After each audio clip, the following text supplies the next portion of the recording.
తెలంగాణ రాజకీయాల్లో ఎమ్మెల్యేల ఫిరాయింపుల వ్యవహారం మరోసారి హాట్ టాపిక్ గా మారింది. బీఆర్ఎస్ బీ ఫామ్ పై గెలిచి కాంగ్రెస్ వైపు వెళ్లారని ఆరోపణలు ఎదుర్కొంటున్న ఎమ్మెల్యేలపై స్పీకర్ ఎలాంటి నిర్ణయం తీసుకుంటారన్న ఆసక్తి రాజకీయ వర్గాల్లో నెలకొంది. ఇప్పటికే అనర్హత పిటిషన్లపై విచారణ చేపట్టిన తెలంగాణ అసెంబ్లీ స్పీకర్ గడ్డం ప్రసాద్ కుమార్ 5 ఎమ్మెల్యేలకు క్లీన్ చిట్ ఇచ్చారు.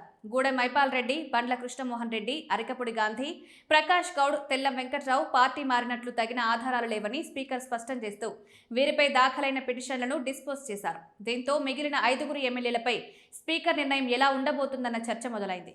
ఈ 5లో పోచారం శ్రీనివాస్ రెడ్డి, కాలే యాదయ్య, జగిత్యాల ఎమ్మెల్యే సంజయ్లపై విచారణ ఇప్పటికే ముగిసింది.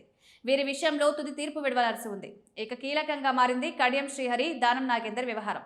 ఇప్పటి వరకు స్పీకర్ నోటీసులకు 9 ఎమ్మెల్యేలు వివరణలు సమర్పించగా వాటి ఆధారంగానే 5కి ఊరట లభించింది. కడియం శ్రీహరి తన వివరణలో తాను కాంగ్రెస్ పార్టీలో చేరలేదని, బీఆర్ఎస్ సభ్యత్వాన్ని కొనసాగిస్తున్నారని తెలిపారు. తన జీతం నుంచి ఇప్పటికీ బీఆర్ఎస్ ఎల్పీ ఖాతాకు డబ్బు జమ అవుతోందన్న వివరాలను కూడా సమర్పించారు. అయితే దీనిపై బీఆర్ఎస్ సోషల్ మీడియాలో ప్రతివాదం చేస్తోంది. మరోవైపు దానం నాగేందర్ ఇప్పటి వరకు స్పీకర్ నోటీసులకు వివరణ ఇవ్వకపోవడం రాజకీయంగా ప్రాధాన్యం సంతరించుకుంది. బీఆర్ఎస్ బీఫామ్ పై ఎమ్మెల్యేగా గెలిచి రాజీనామా చేయకుండానే కాంగ్రెస్ బీఫామ్ పై సికింద్రాబాద్ లోక్సభ ఎన్నికల్లో పోటీ చేయడం ఆయనపై ఆరోపణలకు కారణమైంది. ఫిరాయింపుల నిరోధక చట్టం ప్రకారం ఇది చట్టపరమైన సమస్యగా మారే అవకాశం ఉందన్న అభిప్రాయం వ్యక్తమవుతోంది. దానం నాగేందర్ విషయంలో స్పీకర్ ఎలా వ్యవహరిస్తారన్నది ఇప్పుడు రాజకీయ వర్గాల్లో ప్రధాన చర్చగా మారింది. ఈ మొత్తం వ్యవహారం సుప్రీంకోర్టు పరిధిలో కూడా ఉండడంతో జనవరిలో జరగనున్న విచారణ వరకు స్పీకర్ వేచి చూస్తారా లేక అంతకుముందే నిర్ణయం ప్రకటిస్తారా అన్నది స్పష్టత కావాల్సిన అంశంగా ఉంది.